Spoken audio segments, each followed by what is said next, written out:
তোমার জন্য কি আইন লাগে না? কে কাকা যান কথা কন না, উল্টা ভাবে কথা কোন কি লেগা? আসসালামু আলাইকুম, কেমন আছেন সবাই? আশা করি ভালো আছেন। তো আজকে প্রায় 1 মাসের বেশি সময় পরে আমি আজকে রাইড শেয়ার করতে বের হইলাম। এখন সময় হচ্ছে সকাল 6টা 30 মিনিট। তো অনেক বড় একটা গ্যাপ হয়ে গেছে রাইড শেয়ার করা আহ, করতে। আমি প্রায় 1 মাস পরে বের হইলাম। তো যাই হোক, আজকে নসিবে কি আছে দেখি, আর চেষ্টা করি, দেখা যাক, আল্লাহ ভরসা। তো চলেন সে চিরচেনা স্থানে যাই। অনেকদিন পরে যেহেতু স্থানে যাচ্ছি কাজের উদ্দেশ্যে, দেখি রিজিকে কি আছে। চলেন যাওয়া যাক। আলহামদুলিল্লাহ, স্থানে আসার 2-3 মিনিটের মাথায় একটা রাইড পেয়ে যাই। ভাইজান যাবো হচ্ছে কুড়িল বিশ্ব রোড। 150 টাকা দিব উনি। আমি চাইছিলাম আর একটু বেশি, তো উনি 150 টাকা বেশি দিবে না। তো এখন সকাল টাইম, রাস্তা খালি। চলেন যাওয়া যাক, বসে থাকা লাভ নাই, কাজে বের হয়ে। একটা কথা না বললেই না, বা যে কোনো কাজে অতিরিক্ত জুলুম ভালো না। হ্যাঁ, অতিরিক্ত জুলুম ভালো না। এটা ব্যক্তি হোক আর দেশের সরকার হোক আর যেই হোক। এই দেখেন আওয়ামী লীগ সরকার মানুষের উপরে কি পরিমাণ জুলুম করছে রে ভাই। আমাদের ছাত্র সমাজ এবং সাথে জনগণ সব মিলে আন্দোলন করছে। এই 15 বছরের রাজত্ব 15 দিনে শেষ। এই জন্যই আসলে এই ঘটনা দেখে সবার শিক্ষা নেওয়া উচিত যে যে কোনো ভাবে জুলুম নির্যাতন এগুলো ভালো না, এগুলো চিরস্থায়ী না। এটা দেখেই শিক্ষা নেওয়া উচিত সবার। তো ঠিক আছে, চলেন যাওয়া যাক। কুড়িল বিশ্ব রোড যেয়ে পরে আবার কথা বলতেছি। ভাই সাবধানে যান। বাবা রে বাবা, গাড়িটা গেল কেমন? তো আলহামদুলিল্লাহ 10 মিনিট লাগছে, বাইকে নিয়ে আসলাম কুড়িল বিশ্ব রোড। তো কুড়িল বিশ্ব রোডের ওই পাশে উনি যায় নাই, এই পাশেই নেমে গেছে যে নিকুঞ্জের দিকে। তো এখন আবার এখানে দাঁড়াইলাম, দেখি নতুন কোনো রাইডের আশায় বা নতুন কোনো রাইডের চেষ্টা করতে হবে। সকাল সকাল আসলে রাইড পাইলে ভালোই লাগে, কিন্তু না পাইলে অনেক খারাপ লাগে, কারণ রাস্তাঘাটে মানুষ কম থাকে অনেক সকাল। দেখা যাক, আল্লাহ ভরসা, নসিবে যা আছে তাই হবে। তো আলহামদুলিল্লাহ, কুড়িল বিশ্ব রোডে 5 মিনিটের মতো দাঁড়াইলাম। দাঁড়ানোর পর একটা রাইড পেয়ে গেলাম। ওই ভাই যাবে হচ্ছে এয়ারপোর্টের ভিতরে। কোনো ভাড়া ঠিক করে নাই, উনি বলছে যাবেন, আমি হ্যাঁ যাবো। আমি বললি আপনি যা দিবেন দিয়ে, সমস্যা নেই। চলো দেখি কত দেয়, কয় টাকা দেয়, জানাচ্ছি। চলো এয়ারপোর্ট যাওয়া যাক। এখন আসি হচ্ছে এয়ারপোর্টের ভিতরে। ঘটনা যেটা হয়েছে, এক ভাই আসছে পুরী থেকে এয়ারপোর্টে ডোমেস্টিকে। তো উনি আইসা আমাকে 1,000 টাকা নোট দিছে। আমার কাছে সকালবেলা 1,000 টাকা নোট ভাঙতি নেই, আমার কাছেও 1,000 টাকা নোট আছে। ওনার কাছে ভাড়াও বলি নাই। তো উনি আমাকে 1,000 টাকা দিয়ে বলে যে ভাঙতি না থাকলে আপনি আমাকে যে কয় টাকা আছে দেন, পরে বিকাশে সেন্ড করে দিন। নাম্বার দিয়ে গেল। এখন দেখেন, আমি যদি এই যে 1,000 টাকা ওনাকে না দেই, কিছু করার নাই। বিশ্বাস হলো বড় জিনিস। দেখেন এই বিশ্বাস, কতটুকু বিশ্বাস করছে। আমাকে টাকাটা দিয়ে উনি চলে গেল। ভাই আপনি আপনার ভাড়াটা রাইখা আপনি আমাকে বাকি টাকাটা সেন্ড করে দিয়ে, খুব এমার্জেন্সিতে আছে আর কি। এটাই বিশ্বাস। আসলে বিশ্বাস ছাড়া আসলে পৃথিবী চলতে পারে না ভাই, বিশ্বাস থাকতে হবে। যাক, উনি আমাকে বিশ্বাস করছে, ইনশাল্লাহ আমিও বিশ্বাসের অমর্যাদা করব না। তো চলেন, এখন এয়ারপোর্ট থেকে বের হয়ে গেলাম। এয়ারপোর্ট থেকে বের হয়ে আবার এই এয়ারপোর্টের সামনে এখানে নতুন কোনো রাইড খোঁজে নতুন কোনো রাইড নেওয়ার চেষ্টা করব। অনেকদিন ধরে ভিডিও বানাচ্ছি না, প্রায় 1 মাস ধরে। এখন এই 1 মাস পরে কথা বলতে জানি কেমন একটা ফিল হচ্ছে। তো ঠিক আছে, 2-1 দিন পরে ঠিক হয়ে যাবে ইনশাল্লাহ, ব্যাপার না। দেখা যাক কি হয়, আল্লাহ ভরসা। চলেন যাওয়া যাক। তো এয়ারপোর্টের সামনে দাঁড়ানোর পরে এখানে বৃষ্টি, সকালবেলায় বৃষ্টিতে প্রায় 1 ঘন্টার মতো লেট করতে হয়েছে। আসলে অপেক্ষার সময় আসলে অনেক কষ্টের হয় বা অনেক বড় মনে হয়, কিছু করার নাই, প্রকৃতির নিয়ম তো মানতেই হয়। এখন দেখি বৃষ্টি থামার পরে কি হয়, দেখা যাক। তো এয়ারপোর্টে আসছিলাম, এয়ারপোর্টে প্রায় 1 থেকে দেড় ঘন্টা সময় চলে গেছে, কারণ বৃষ্টি আসছিল। তো তারপরে একটা রাইড পেয়ে গেলাম বৃষ্টির পরে। এখন যাচ্ছি হচ্ছে উত্তরা 9 নম্বর সেক্টরে।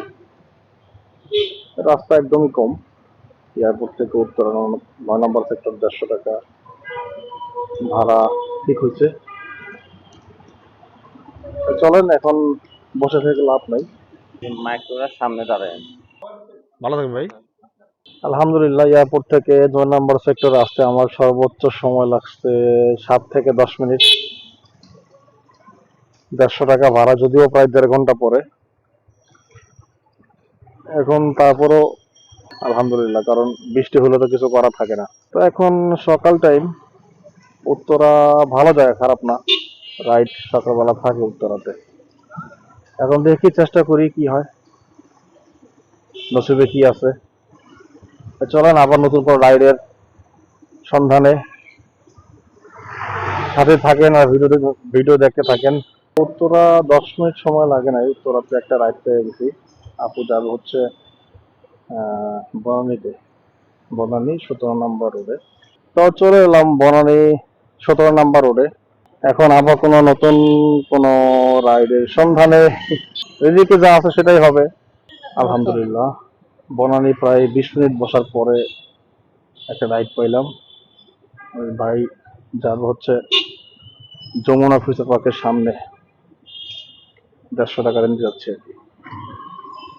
বললাম না, এখানে জ্যাম থাকে, কারণ ওই যে সামনে দেখবেন যে পাতাল ট্রেনের জন্য কাজ ধরছে, মাটির নিচ দিয়ে ট্রেন চলবে। সেই কাজের জন্য একদম কাজটা ধরছে ও একদম ওই যমুনা ফিউচার পার্কের সামনে। মার্কেটের জন্য এমনি রাস্তায় গ্যাদারিং হয়, আবার ওখানে রাস্তা কাটছে, এই জন্য ওই জায়গাটা সব সময় জ্যাম থাকে। একদম কাছাকাছি চলে আসছি আমরা, জানি না কতক্ষণ লাগবে, কারণ রাস্তা পুরা একদম জ্যাম। আমি একটা জিনিস বুঝি না, পুরা ঢাকা শহরে এই ময়লার গাড়িগুলা, এই গাড়িগুলা উল্টা চলে, এদের কোনো কৈফিয়ত লাগে না। দেখেন, মানে হাজার হাজার মানুষ যদি আটকা থাকে, ওদের কোনো সমস্যা নেই, ওরা নাকি সিটি কর্পোরেশনের লোক। আসলে নিয়ম আইন সবার জন্যই সমান, এই জিনিসটা তো সবার বুঝতে হবে। কিরে মামা, তোমার জন্য কি আইন না নাকি? বুঝলাম না কিছু। তোমার জন্য কি আইন লাগে না? কে? সরকারের লোক দেখা? আরে ভাই রে ভাই, এই লেগে তো জানা কত ঘাড়ায় লোক এমন। এই কাকা যার কথা কয় না, উল্টা ভাবে কথা কোন কি লেগা? আইসে উল্টা আবার কথা কয়। বাকি না ভাই, ঠিক আছে ভাই। আলহামদুলিল্লাহ, বনানী সুপার মার্কেটের সামনে থেকে একজন যাত্রী পাইছি। ভাইজান যাবে হচ্ছে, সরি, আসছে হচ্ছে ওই যমুনা ফিউচার পার্কের সামনে। এখন চলে আসলাম, সময় লাগছে 15 মিনিটের মতো। নামায় দিলাম, এখন দেখি আবার নতুন কোনো রাইডের সন্ধানে। এদিকে দাঁড়ানো সম্ভব না, কারণ এদিকে অনেক ঝামেলা, আর মেইন রোডে কোনোভাবেই সম্ভব না দাঁড়ানো। এখান থেকে বের হয়ে যায়, এখানে গ্যাদারিং বেশি। তো আলহামদুলিল্লাহ, 20 মিনিট বসার পরে এখন যাচ্ছে জসীমউদ্দিনে। বৃষ্টির পরে মোটামুটি আলহামদুলিল্লাহ ভালোই রাইড হচ্ছে আলহামদুলিল্লাহ। চলেন জসীমউদ্দিন যাই, রাস্তায় জ্যামও একটু কম কম। ঠিক আছে ভাই, ভালো থাকেন। তো আলহামদুলিল্লাহ চলে এলাম জসীমউদ্দিনে, বাইকে নামাই দিলাম, 200 টাকা ভাড়া। এখন আবার নতুন কোনো রাইড এর সন্ধানে।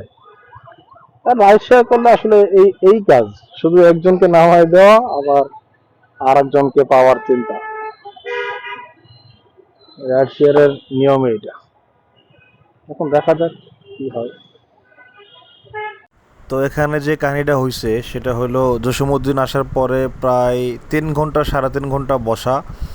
বৃষ্টি হয়েছিল, বৃষ্টির মধ্যে কোনো রাইড পাই নাই, মনটা অনেক খারাপ। এদিকে লাঞ্চ টাইম পার হয়ে গেছে।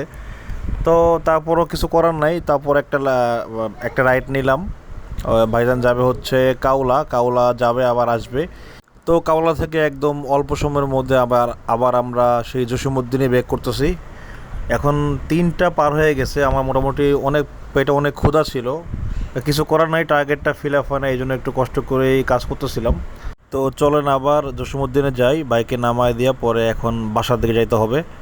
সামনে দেখে অনেক জ্যাম, তারপরও কিছু করার নাই, যাইতেই হবে। এখন অনেক যুদ্ধ করেই জসীমউদ্দিনে পৌঁছাই, তারপর ভাইকে নামিয়ে দিয়ে বাসার দিকে যাওয়ার চিন্তা। চলেন জসীমউদ্দিন যাওয়া যাক। একটা রাইড পাইলাম মাত্র 120 টাকা। উনি যাবো হচ্ছে ইসিবি। উনি 120 টাকার বেশি কোনোভাবেই দিতে রাজি না। অনেক চেষ্টা করছি, কোনো লাভ হয় নাই। চিন্তা করলাম যে এখন বাসায় যাব, খালি যাওয়ার থেকে 120 টাকায় নিয়ে যাওয়া ভালো। এই জন্য নিয়ে যাচ্ছি আর কি। আমার বাসা হচ্ছে 12 নম্বর, উনি যাবো হচ্ছে ইসিবি। চলেন যাই, ওনাকে নামায় দিয়া পরে কথা বলতেছি। তো আলহামদুলিল্লাহ আজকের দিনের শেষ রাইডটা দিচ্ছি, এই যে এই আপুটাকে নামিয়ে দিলাম ইসিবিতে।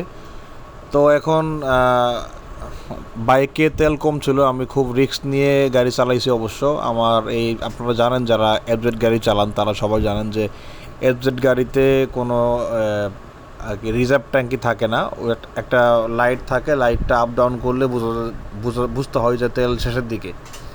তো প্রায় এই লাইট আপ ডাউন করা অবস্থায় আমি 50 কিলো মতো গাড়ি চালাইছি। একটু রিস্ক হয়ে গেছে, তাও চলে বেশি, কিন্তু আমি চাই না সবসময় চাই যে যাতে রাস্তাঘাটে বিপদে না পড়ি। তো যাক, আল্লাহর রহমতে বিপদে পড়ি নাই। সামনে এখন আমাদের ইসিবির পরে একটা তেলের পাম্প আছে, এখানে তেল নিব। তো আর একটা কাহিনী হয়েছে, সেটা হলো আমার 2-3টা ভিডিও ক্লিপ আমি করতে পারি নাই, কারণ হচ্ছে তেল নেওয়ার পরে আমার ক্যামেরার যে ব্যাটারি শেষ হয়ে গেছে আমি খেয়াল করি নাই, আর ক্যামেরা অলরেডি অফ হয়ে গেছে, এই জন্য করেই আর ওই যে পূর্ণাঙ্গ হিসাবটা দিতে পারি নাই। তো এখন ওই ভয়েসে বলতেছি। তো আজকে আমি সকাল 7টার সময় বের হয়েছিলাম, বৃষ্টি পাইছে অনেক। তারপরে আলহামদুলিল্লাহ আজকে 50 কিলো গাড়ি চালাইছি। 50 কিলো গাড়ি চালানোর পরে আমার ইনকাম হয়েছে 1420 টাকা।